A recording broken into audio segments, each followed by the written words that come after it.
Good evening, ladies and gentlemen, and as luck would have it, Facebook's playing and just giving us trouble again. So unfortunately, we are live on YouTube only. So please, I don't know, I'm going to tell the people we've posted on Facebook that they can follow us on and watch the show on YouTube.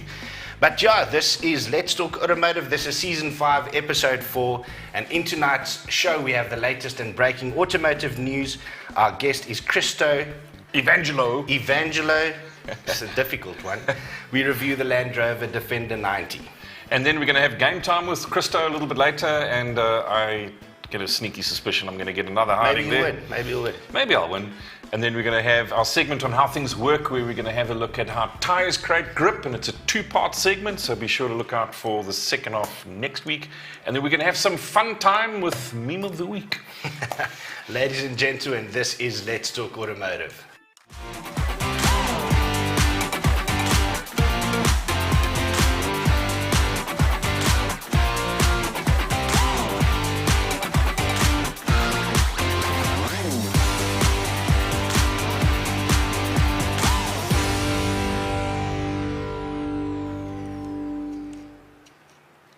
Right, so Pete, it's been a busy couple of weeks for the two of us. It has, man. We've been educating, let's say, the world's best sales executives with one of the world's best companies. We've been just grinding out and doing training the whole time. It's been lekker, man. I really enjoyed it. It's been very, very cool.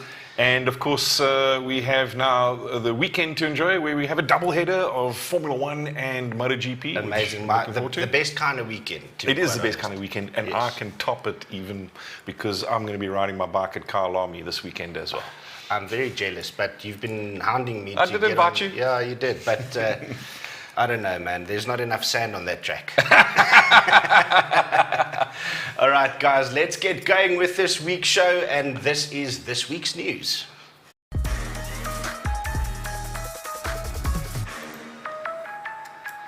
Okay, so seeing that we're not live on Facebook for some or other unexplainable reason, I'm going to ask you guys, because I can see there's a couple of people watching on YouTube. So please, guys, let's make this a very interactive show. It's live. You guys can ask us questions. You can give us your comments and your thoughts in the comments below. Let's see how that goes. All right, so in the news this week, the first story that we're going to talk about, and I actually can't believe that I'm going to say this, but Peugeot has just launched a new double cab bakkie. The Landtrek. The Landtrek. Got to be a bit careful how you say it. But the Landtrek, and what a gorgeous looking vehicle. I mean, Fanny, you saw this, eh? I was privileged enough, Pete, to be at ADA, where they've just had this media launch and the launch of this vehicle this week, the weekend before. So last weekend, Saturday night, and I was there, and I was lucky enough to see it when it arrived, and I am completely blown away. So, I mean, compared to what the photographs make it look like in the flesh? You can, what you see is what you get. It is really that good looking. The inside of this car really reminded me, and they've carried through, you know, the theme from the 3008 and the 2008 that we've reviewed and loved, by the way, on the show. And I think that's why I'm just in love with this car. And you've got some specs and pricing that makes it even better. I mean, I'm quite amazed, because we know the quality that Peugeot have applied to their vehicles of late. They've really turned the tide. And I mean, the 4x2 starts off at 579,900, which is, I mean, you know, in that segment with that kind of standards execution and the premiumness of the vehicle. And of course, it ends off with the 4x4 at 669,900, which, you know, for a manufacturer that doesn't have any sort of export credits that they can call on, for example, I think that's amazing pricing. And the vehicle itself looks pretty solid as well. So it's got a 1.9 TDI motor. Yeah. 6-speed auto, and that produces, well, the motor certainly produces 110 kilowatts and 350 newton meters of torque, so ample performance. This is going to be an appeal to the guys that want a double cab bakkie.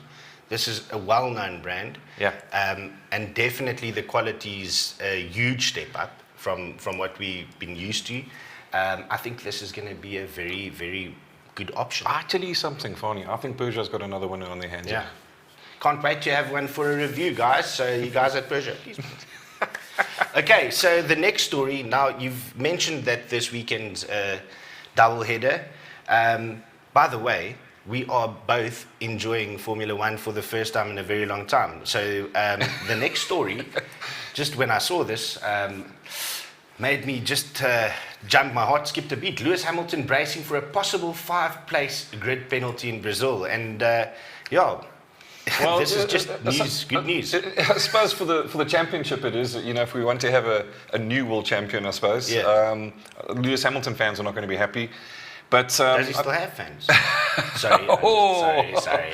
So it looks like a power unit issue. Yeah. He might have to replace a power unit. I was a little bit confused because when I was reading the article, they were saying that the parts haven't arrived yet. Okay. And it might be that they don't replace the power unit. Okay. So that's why it's a possible grid penalty. They haven't made a call on that. Which yet. might be a reliability problem then in the race. Yeah, if there's a problem. That's the challenge that you're I'm really looking forward to that. And then MotoGP this weekend as well.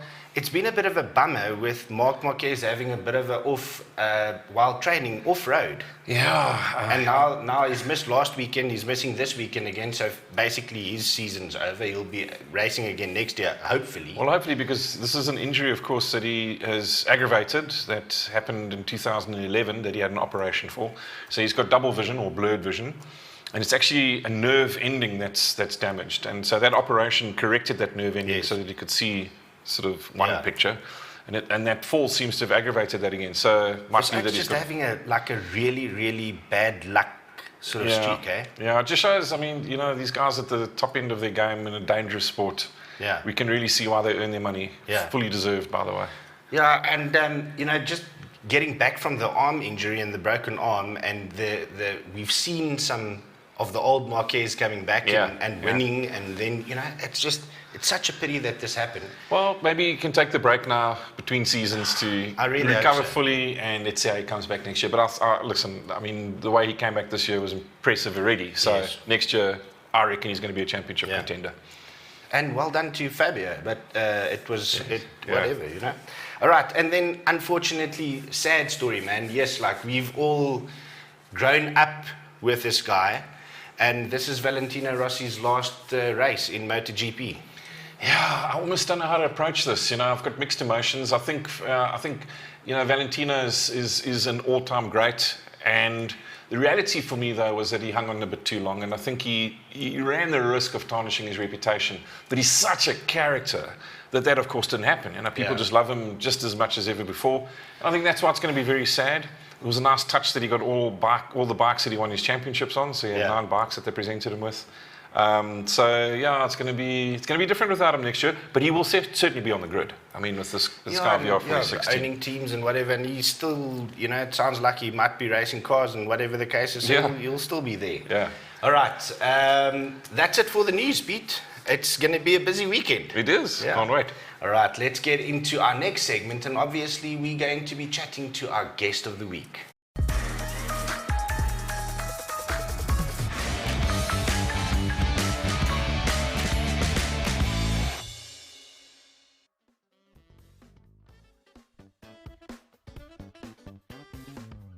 For joining us, maybe the guys.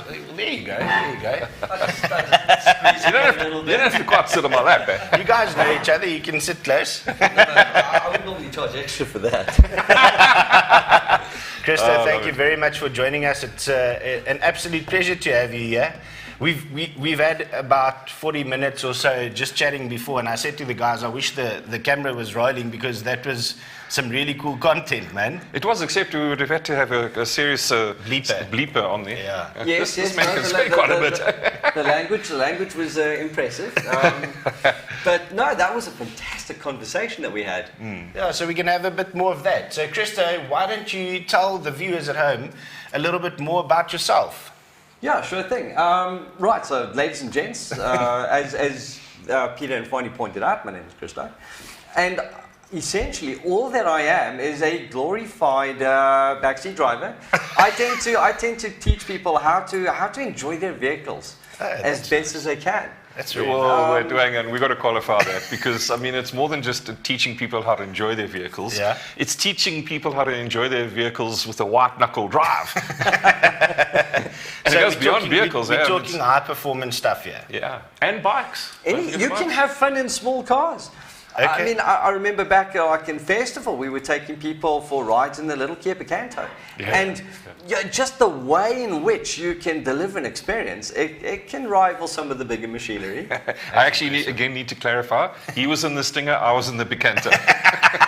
Well, only a little bit. Okay, so you're obviously an instructor. You teach people how to go around tracks and perform, and obviously drive high-performance cars more safely on the roads, etc., etc. But yeah, man, that you Infinite Drive, that's your company. So if people are obviously looking for instruction and how to get in contact with you, that's obviously where they're going to go. That's it, yeah. And I mean, I've had to learn how to become a little bit techie. Yeah, there's your car going around the skid pan at Red Star, right? That's it, yes. But listen, if you teach people how to drive, why don't you that's going sideways the whole time, man. Is there another way? I thought as much. So we covered the different elements, right from road safety to things like anti-hijack. But now, of course, what you just saw there, that's the more exciting element. And even though it looks quite exciting, what you'll find is there's so many small elements that are required in able to do something like that skillfully and safely.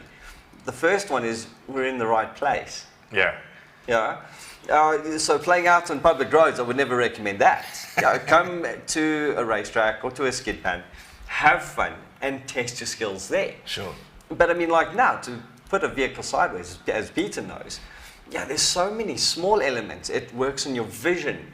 You have to be utilizing the throttle in the correct fashion. Yes. And you have to still remember to breathe, because when you get tense or slightly, how can I say? Excited? Stressed, excited, you tend to hold your breath. And occasionally we even have to remind the guests, guys, just breathe, relax.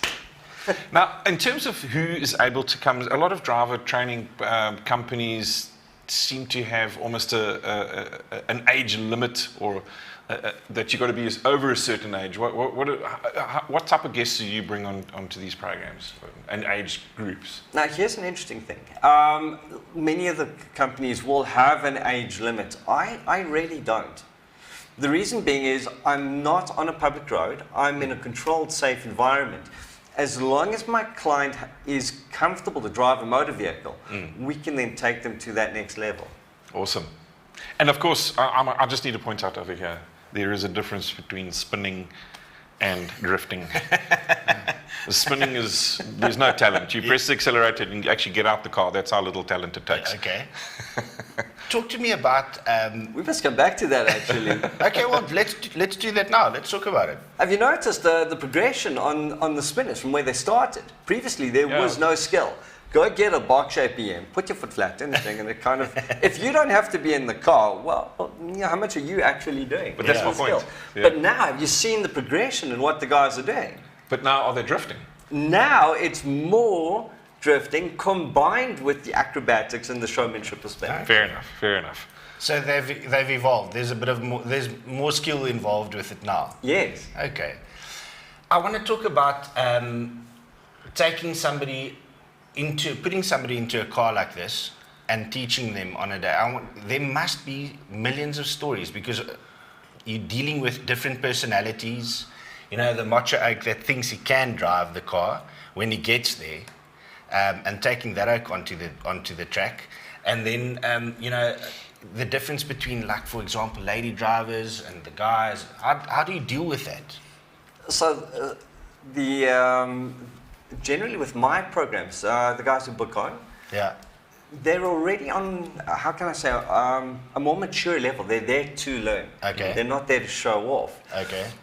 What I always find entertaining is, now you said like the lady drivers. So the assumption is that they're going to be more timid in that. Yeah. And the best part is that they tell you, you know, I don't drive fast, I'll be quite slow. They climb inside the vehicle and it's like somebody switches their brain. And it just goes full throttle, right from the word go.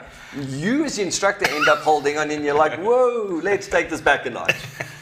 So sometimes don't underestimate the ladies out there. They can be as enthusiastic, if not more so, than some of the guys. Sure. I know you don't want to, necessarily bring up any specific experiences, but Christo, there's got to be some times where you've had a hair-raising experience or two. Yes, of course. Not so much with my own thing, because mine is very much personalized, very much one-on-one, all right? But where it can become quite hair-raising is when I can get a client up to a certain level where we're going quite fast. If something goes wrong, there's no time to correct. So now there is a genuine element of potential risk. Yeah.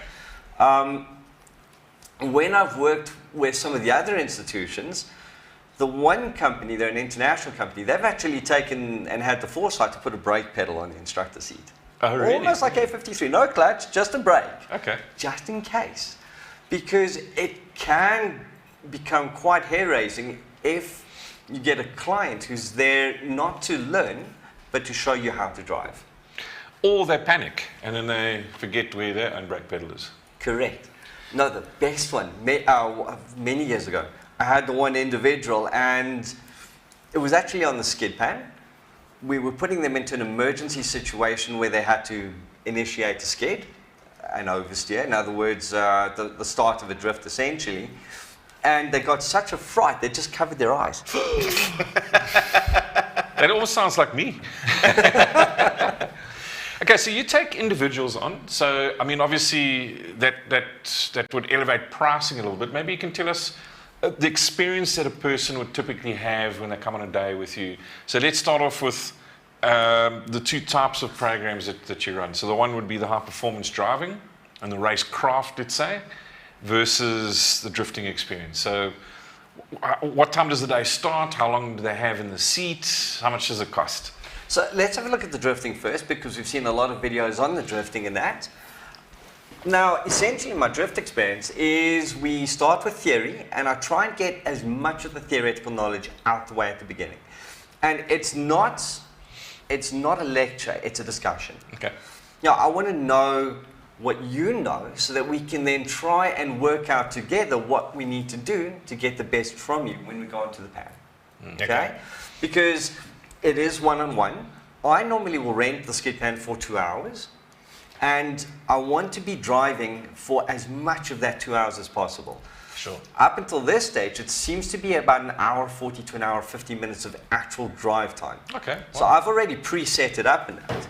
And it's quite a progression. The first thing that we need to do is we need to learn how to unsettle the car.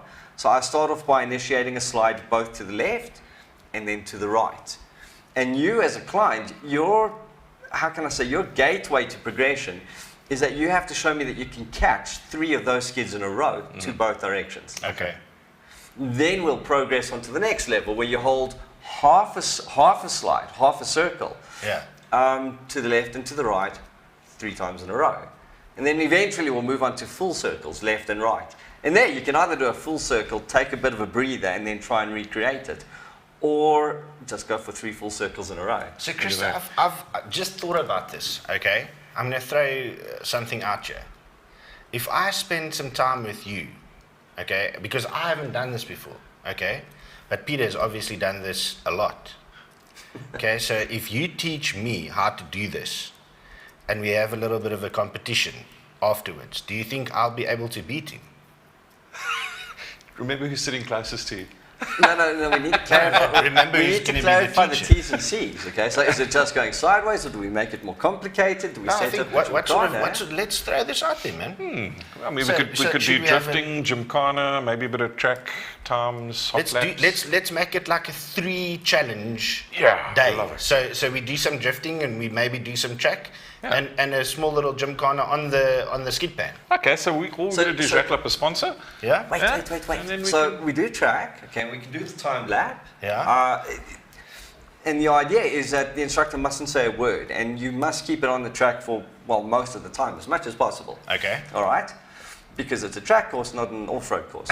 Then, That's the first problem and challenge you got with him. Okay. Because if there's no mud or dirt on the track, then he's out of his depth. correct. And then we do skid pan, we do a bit of a drift experience. Yeah. So we get you guys going sideways, comfortably, as much as possible. But then what we do is we set up a gymkhana.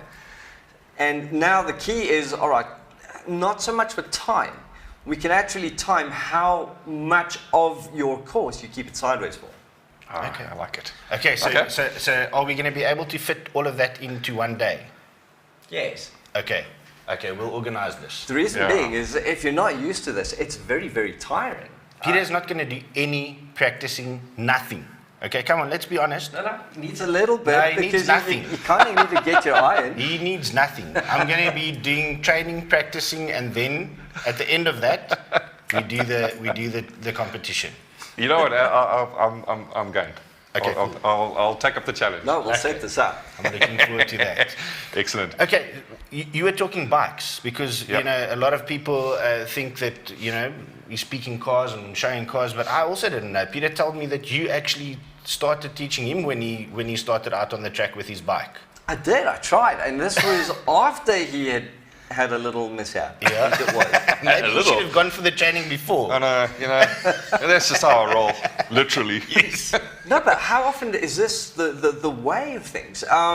You go, you get a bike, you're all excited. Training doesn't very often come into the equation. Yeah. And the more knowledgeable you are and the more skillfully you can handle a machine, the Yes. more you get to enjoy that machine. Sure, absolutely. You see? So, I mean, like now, when I started my motorcycling journey, I did it mostly because I was just pissed off at the traffic. And I'm Greek, and I went very Greek on the one day. And the next day, I phoned up, it was BMW Lifestyle Center. Yes. Mark Whitehead was there at that stage. And I'm like, guys, I need something. I need to make a plan for traffic. Yeah. What have you got on the floor? And they started rattling off names and numbers and letters, and I don't know. I knew nothing about motorcycles. So I went there and I had a look, and the one was quite pretty, and they made a deal, and I got some kit, because I know the kit is important. Yeah. You know, if you fall down, sweat is a lot cheaper than a skin graft. So, if you fall down, it's quite important to have it. Absolutely. And then I went and I got a learner's license, and the remarkable thing is on a learner's license, you can purchase any size motorcycle. Okay. So my very first experience on a bike was on a 1200. All right. The guys are Maybe whispering, not the right way. the guys are whispering in my ear that we've got a bit of a problem with your mic. So what we're going to do is we're going to keep you right there, guys. We're going to actually go on because the next segment is the actual review of the Land Rover Defender, the 90 series that we had here. And guys, this is the first time that we've ever done this, okay? We had so much to say about this car that we are actually cutting the review short in the actual show. But we've already uploaded the video just now to YouTube. So I'm going to show you the first 10 minutes of this review. We actually didn't even go on the drive yet. All right, so this is how this is going to go. We're going to show you the first 10 minutes of the review, and right after that, right after the show, you can go watch the rest of that on YouTube. Here's the Defender 90.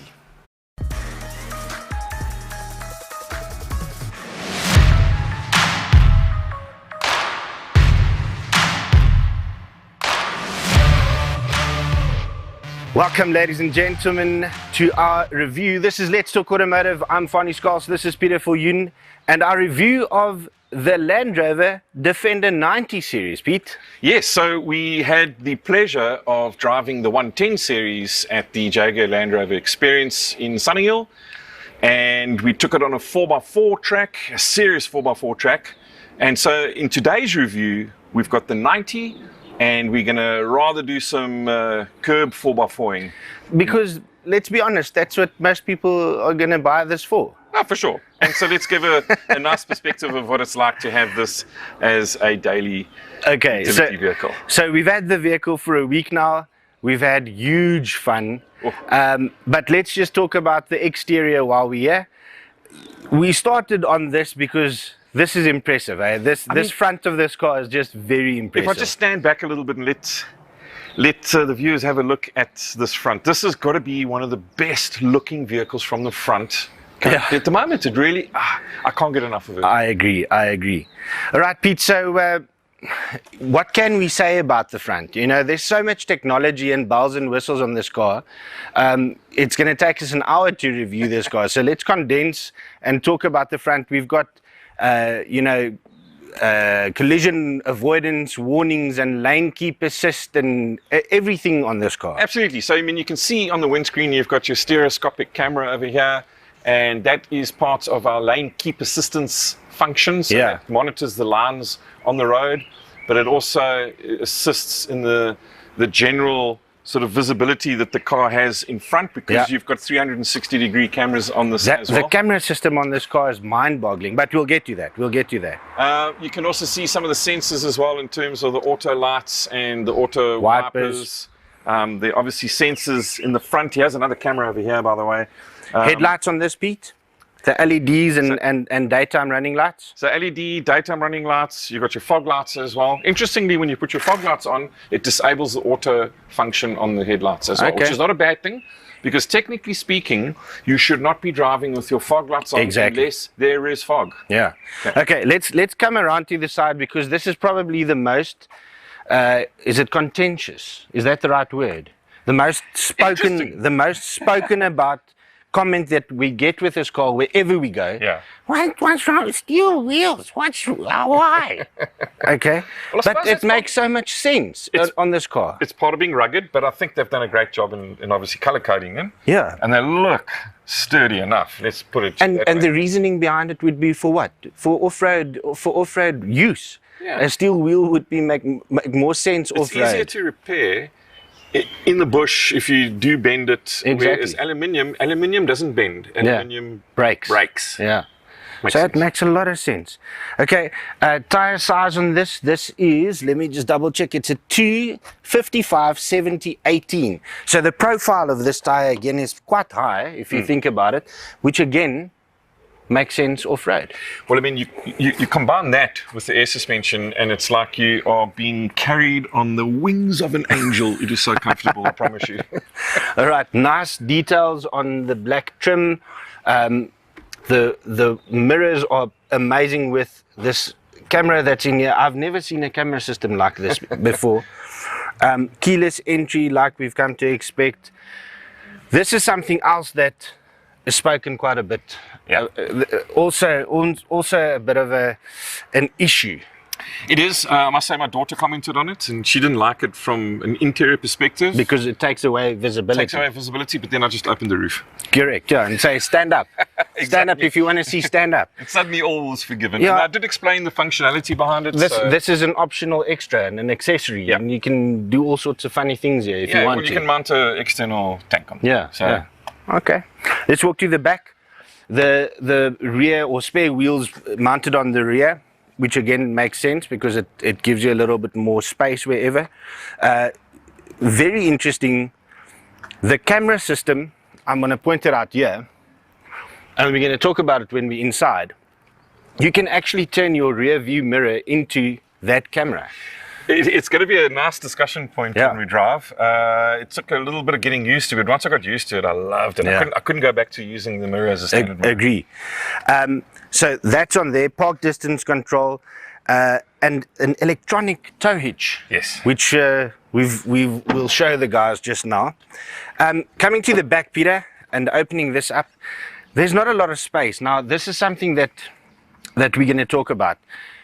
The space for the rear seats and the passengers in this car is more than adequate. It's a Farney fit squared. Exactly. I mean, There's plenty of space for the people at the rear. So it's not your typical hatchback where there's no space at the back.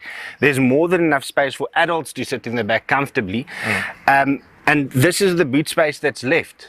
So like we said, we took this on a bit of an urban test this week. So I had my kids' school cases in here. I did everything. I went to friends. I had a cooler box in here at the back for a braai. Everything worked. So you know, I can't see any reason why not to get the 3-door. No, exactly. I mean, I think if I look at one of the other manufacturers that had a very successful run with the 3-door version of the SUV, being the Pajero CK. Yeah. It was the vehicle of choice between the two models. It was funky. It was a bit more dynamic. It felt small and agile. That's exactly the experience that I had in this vehicle.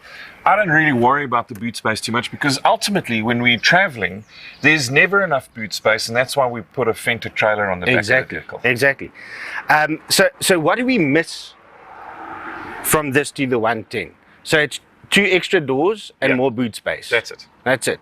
So no sacrificing luxury or legroom or space for people at the back. Once you're sitting inside the vehicle, you wouldn't be able to tell the difference except there's no door handle. Right, Pete, so let's talk about the functionality, okay? And this is where it's going to get cool, and this is going to get you because you didn't know about this.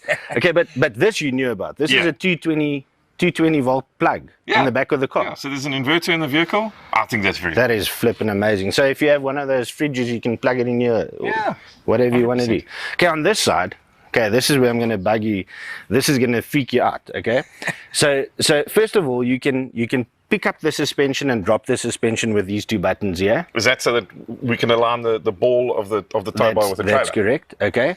And then one of the things that irritates my father-in-law a lot is when they have the caravan on the back, he has to get my mother-in-law to go check the lights. Yeah. Is the linker flikker werk nou, regter flikker, breker? Okay, check this, okay?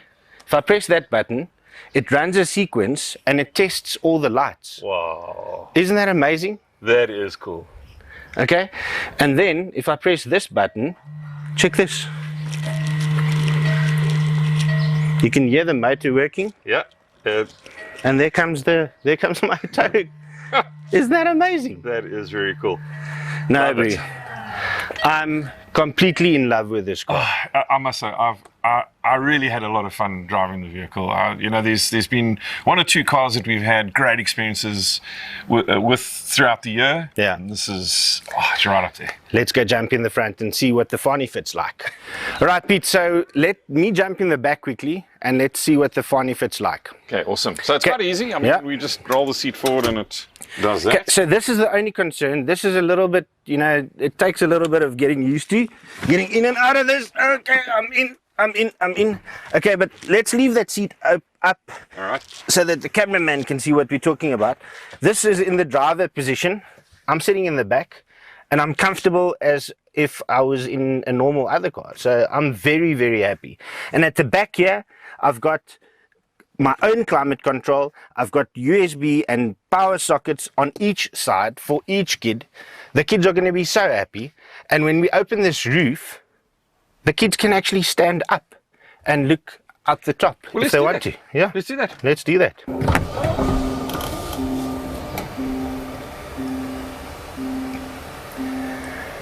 All right, Pete, so press that again, yeah? So that it's open all the way. So on Saturday, I took the kids to the Rietvlei Nature Reserve. And how's this for a game drive, Brie? It must be quite different for you to have a view that's a little bit higher than you normally used to, Mr. Scholes. Yeah, I'm not the tallest oak out here, but this is pretty cool, eh? You almost could convert this into a Pope-mobile. Just put a glass roof over this, yeah. All right, that's enough for the Fani fit. Let's go for a test drive.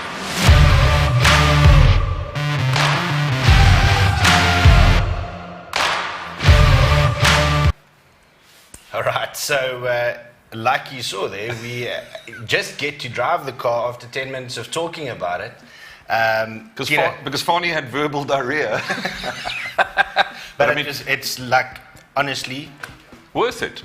ew. I mean, I think it would have been an injustice if we hadn't given it the full sort of almost 20 minutes that we've reviewed this thing, or 15. Well, it's almost closer to 30, but anyway. Guys, you are welcome to go and watch the full review on YouTube. It's already posted. And let us know if you agree with us, especially with the rating. Well, if you don't agree, then please unsubscribe. No, don't subscribe. Just tell us about it, man. Anyway, Christo, guess what happened while we were on the break? Tell me. Okay, so we were talking about having a little bit of a challenge. And I got a message on my phone here from Tina Smith. And Tina is from the Jaguar Land Rover Experience Center. No, not Centre. Jaguar Land Rover Experience. That's it. I promise you, I'm actually reading a message and it says center. So, Tina, if I did it wrong, it was your fault. Anyway. Okay, so they are going to sponsor our little competition. That's How's gonna about be that? awesome. Because the area that they have is just phenomenal. Yeah. So, we are going to have huge fun. I reckon we should actually do a finale or something like that. Yeah, our that's season a finale. good idea. Okay, so we'll do an outside Thank you broadcast. very much, Tina. Thank you very much, Jaguar Land Rover Experience. And we're looking forward we'll, to that. We'll get the bookmakers involved. I think we need to put a bit of skin on the table, hey? I agree. I'm looking forward to this. But anyway, let's give the guys at home a little bit of a rundown on how a competition with Peter involved normally goes. This is game time.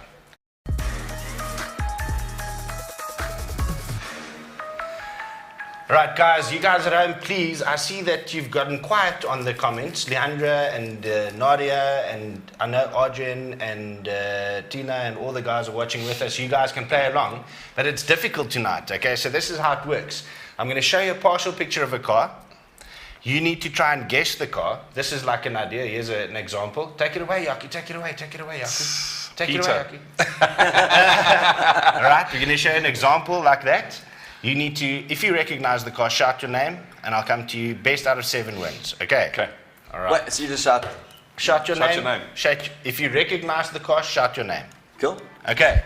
You guys that don't play along, I want to see some wild guesses in the comments because I don't think you can get it right today. Okay, theme for tonight, drifting cars. Oh, All right, guys, here's the first one. Peter. Is that? Yeah. It's a Cosworth, a Ford Cosworth. No, you're right. Christo? Yes, To me, Christo. that looks a little bit like a Nissan Silvia. No, Ah. Can I have another shot? You Can can I have say a another try. Mitsubishi? no. Oh, well, then I'll give up. At this point, I'm actually going to give you the point if you just guess the brand right. What? Is it a So- Nissan? Well, No, you said it's not a Cosworth Nissan. because the bonnet Yeah, kind is yeah. going with that one. Hey? No, Wow. no. I mean, that is... Okay, I mean, you've stumped us. Sure. Okay, no idea? No, I give up. Anybody at home? No. Nadia says she's never going to get these. Okay, guys. Okay, nobody gets this one. This is actually a Toyota. And it's called, have you ever heard of a Sora? No. No. But it's a Sora point for me. It's a very Sora point for you. Yes, I But didn't that get a is point. the Toyota Sora. And I've never can't ever believe heard it. of that car, but it Okay. does exist, so no points to you guys there. Okay, a little bit easier. The second one, here it is. Christo? Ah, come on. Talk to me, Christo. BMW. Absolutely correct. That is the E30. BMW E30. He even got E30 right. Well done. Those cars are made for going sideways. Yes. Absolutely. Okay, so 1-0 to Christo. Cristal says Mazda. No, that was not a Mazda, that was a Toyota. And the second one, obviously, the BMW. And here comes the third one. Christo? Peter. Yo, that was right. definitely Christo. No. Yes, is- absolutely, definitely first Christo. Well, before you get in there, I'm just going to say Nissan 350Z. Absolutely. And you should know what that is. I right? should know what that is all about. Yeah. It's looking a bit worse for the wear though on his rear bumper there. Well, I'll show you just now why that bumper looks like that. Okay, so it is 2-0 after 3, and here is the fourth one. Peter, Yes, talk to me. that is a Subaru. Peter, I'm very impressed that you yeah. got that right. Yeah. Tell me, how did you see that? That Scoop. that lower right. The scoop. Did you Yeah. go with the scoop? I went to the scoop. Okay, so check it that. This is a guy that I enjoy because he's going a little bit off-road there. Okay, 2-1 to Christo. Nadia says Nissan, so she was right with the 350Z. Okay, here is number 5. Christo, this is the Mazda. Peter. Okay, but now... No, go for it. That was Peter, Yeah, that was okay, Peter. you can go, but you tell me what it is. That's an RX-7, RX-8. Mazda RX-8. RX-8. Yes. Okay, but it says Mazda right there on the front, man.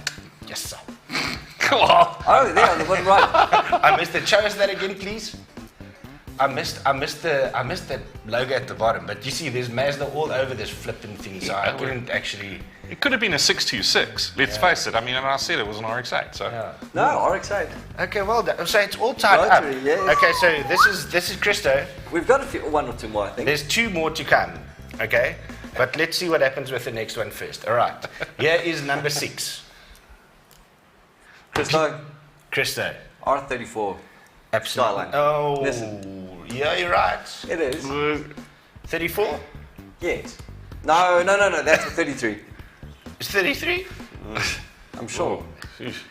I'm looking at the front. Yeah, but that could not be. front Maybe that's a different bumper because of these things are so flippin' modified. But I'm going to give you the point anyway. Yeah, Listen, Scott, I'll go generic. It's It's the fine. R32. Yeah. Huh? You sure? That's what I have. If it's not an R32, my production team's in trouble. But it's okay, you got the point. Listen, I'll even give you a bonus point if it'll make you feel better. Well, you've got the Club 23 on your laptop. Giannis, there. what was that? Giannis, tell us, what was that? Are you 32, 34? 33. I'm yeah. Highly modified though, you know, with the body kits and all that stuff. But anyway, I'll give you the point anyway. So it is 3, right, to 2. 2. Oof, So you can tie it up, except if I change the rules. Which he does. So what I'm going to do is I'm going to put. This is difficult because if he gets it right, he's definitely going to win. So 5 points on the table. Yeah, I'm going to put 5 points. I'm going to put 5 points on the table. Leandro got GTR. Oh, go Pete. Leandro says go Pete. Thank you, Leandro. Oh, you've got a fan. He's got I've got a fan. Yeah. I've got a fan. But my fan also told me today, and Fani, that I'm cleverer than Fani. So Okay, thank you for that. Okay. 5 points on the last one. All Just right. shout your name first. Okay, Christo. Okay. Here's the Ready, last ready, one. ready. Peter. Not a chance. Yes. Not a chance. That Not a is chance. easy, man. Not a chance. That's a Peter. Ford Mustang. There's He's no got way, it. man. There's no That's way. easy. That's a Ford Mustang. Okay, so And he did this without the reading glasses. it was at this point that Fonny realized that he had up. Because that picture was still rotating. He's Peter on it. Done. You know what? I was just going to shout my name out in any case. We've even got a Go Dad. Oh, Who's that? Cora. Cora. Yeah. Hello, Cora. Like. Okay, so you guys at least have fans. My family's at least watching. Well, you see, mine's obligated. Oh, okay. Well, mine too, but anyway, I don't have fans. But anyway, thanks, Leandro. We'll talk on Monday. All right, guys, thank you very much. That was awesome. I really enjoyed that. Krista, thanks for joining us, man. No, Thank that you. was a lovely show. Cars, bikes, everything. And lots of fun to look forward to. Lots of fun, and for the viewers out there, don't forget to go visit Infinite Drive. Yes. If you want to book an unbelievable day. And, you know, there's not many opportunities that people get around the world to do this kind of thing. So Absolutely. make sure you go visit Christo's site. No, All guys, right. thank you so much. It was really very enjoyable talking to you. You're Excellent. welcome to hang around. We're going to watch a little video, and Peter's going to tell us all about how tires generate grip. Yep. Okay, yeah, I'm into this one. You need to listen to Because this. Christo knows how to lose grip. This next segment is proudly brought to you by Suzuki Auto South Africa.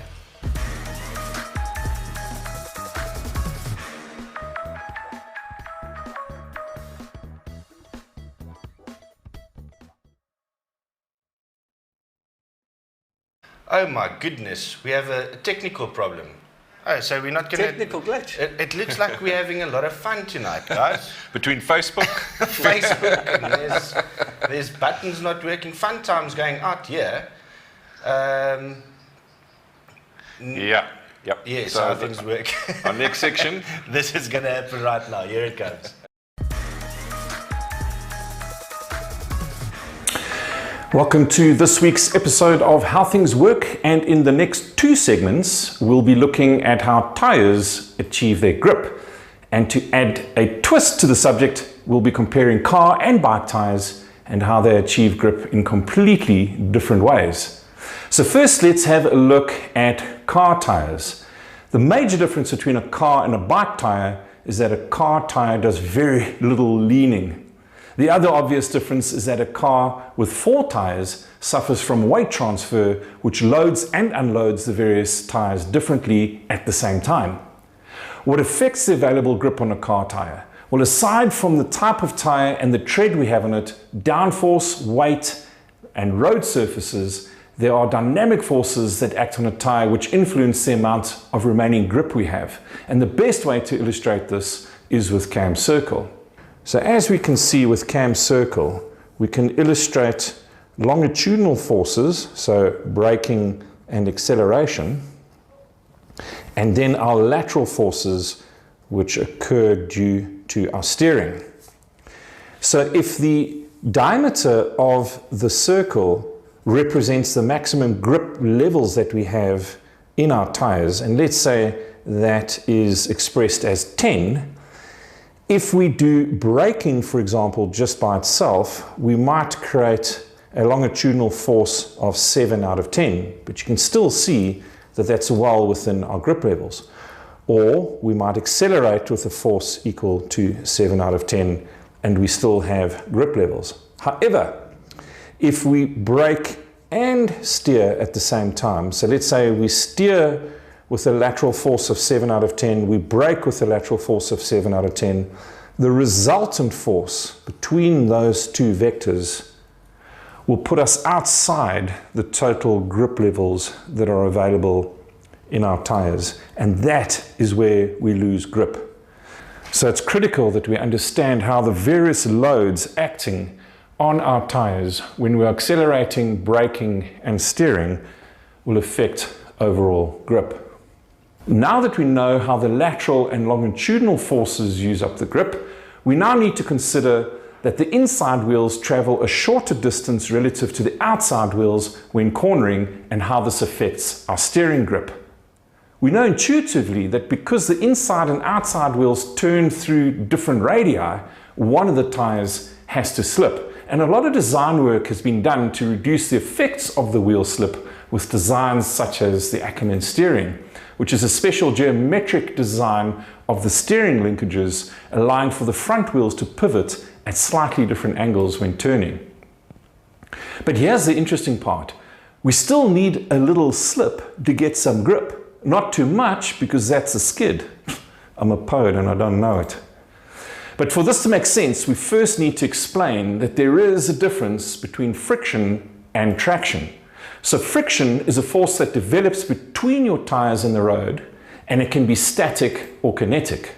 You can't see it, but you can feel it and observe its impact on your driving. That said, friction can impact your entire car's handling. Traction specifically describes the type of friction that develops between your tires and the road. Without traction, your car can't develop tire grip with the road, and you can rapidly lose control of your car. However, given the design and construction of our tires, there is always a little movement between the tire and the surface, which occurs especially as the tread blocks settle as they make contact with the road. On top of that, the carcass of the tire itself twists when we turn the steering wheel, and this causes the center of the tire to be misaligned relative to the leading and rear edge of the tire, which causes slippage to occur. You can see that combined with our Ackerman steering angle, we have a lot of movement between the contact patches of the tire and the surfaces of the road. But as long as the movement is not more than the traction the tire generates, we'll be able to maintain control of the car and not lose grip. A major challenge we face, of course, are the various conditions under which we drive our cars. Between wet and dry surfaces, contaminants on the road, and different road surfaces, our poor tires must cope with all these conditions. And this is why all passenger cars have tread patterns. Now, there's many a debate that has taken place about tire treads, but before getting into the details, remember that there are different types of tires whose shape and tread are dependent on the task they are required to perform. So you'll notice that with a performance tire, it's usually a square tire which assists with a crisp turn into the corner. It also tries to maximize grip with little emphasis on displacing water, whereas wet weather tires use an even softer rubber compound than performance tires to create as much mechanical grip as possible. They also have more siping to displace as much water as possible, which anyone who has slipped on a wet floor wearing slops will certainly appreciate. All-weather tires are what you typically find on most production cars. They're designed to be a compromise between grip and performance, longevity, noise, wet weather, and safety. For increased tire life, They're made up with an even harder rubber compound which sacrifices outright grip and cornering performance. The tread block design is normally a compromise between quiet running and water dispersion, so the tyre should not be too noisy in normal conditions, but should work fairly well in downpours and on wet roads.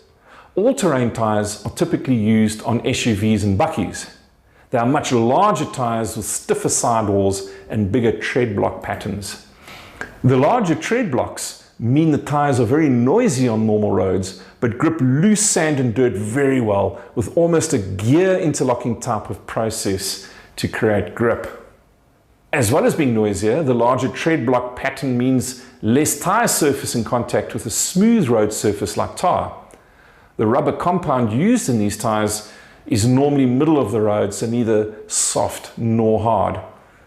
And at the extreme end of the all-terrain tyre classification are mud tyres.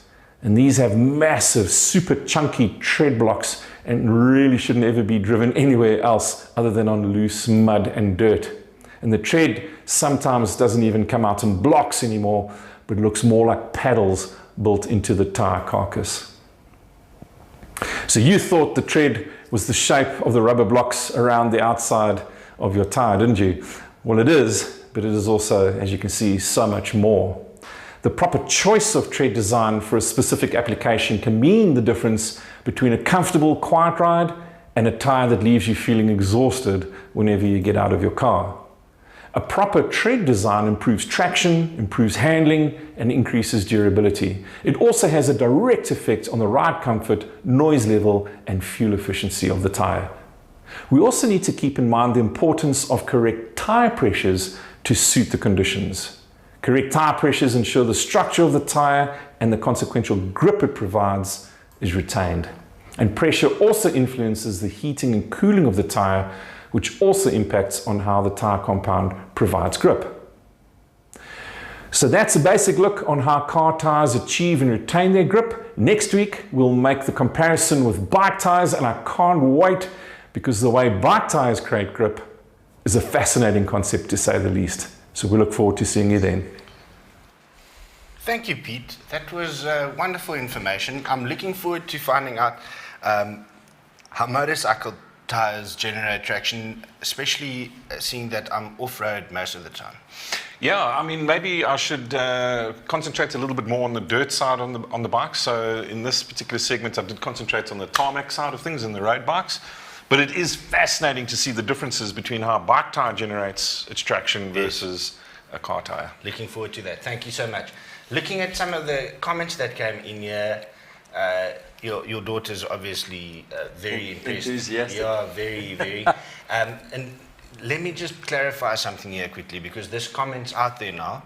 And Leandra says, Piet, jy is net baie slim. But, your comment is in Afrikaans and he doesn't understand a word. So, hoe slim is hy dan rara? Okay. He's not by himself there. Ek is amper heeltemal tweetalig. Yeah, but you don't understand what she said, but so don't worry about it. Okay, ek verstaan Afrikaans en Engels. Okay. All right, let's get to the last segment tonight, and this is called Fun Time.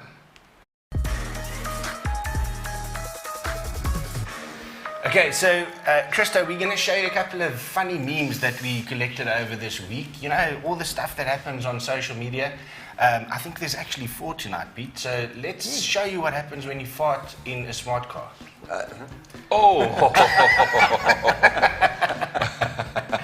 This is what happens when you fart in a smart car. Turning green might also be a side effect. All right, let's check the next one. Legend has it that a man parked his car while waiting on his wife to get ready. Eesh. I think all 3 of us would agree. Yeah, I have no argument. Like, I don't know, but I just assume that you have the same problem. Cara, don't show your mother that one. All right, okay, and here's the third one. Oh, that's I sure compensating. hope he never needs to use this spare. Listen, that's a serious upgrade, huh? Yeah, That's there's monster truck compensating stuff, eh? for something there. That's monster truck. Correct. That's monster. But they won't be able to fit that spare wheel on the back anyway. True story. Anyway. All right, and the last one. my face when I'm finally next to the person who wouldn't let me over. Right? We all do that. we get to the, like next to them, and then we give them a little smug. just Yeah. check. Yeah. All right, guys. That brings us to the end of our show. Thank you so much for joining us right on the hour. Perfect timing, eh? Proper timing. Christo, thank you very much for joining us. We look forward, like impromptu little challenge that we just thought of live on air, and kudos to Tina for coming up with the goods so quickly. So yeah, that's going to be good fun. That's going to be exciting to watch. Right, guys. Back here, same time, same place. I think we'll just do the YouTube thing from now on. Facebook, sorry about that. You lost my business. We'll check you guys next week. Cheers. Cheers.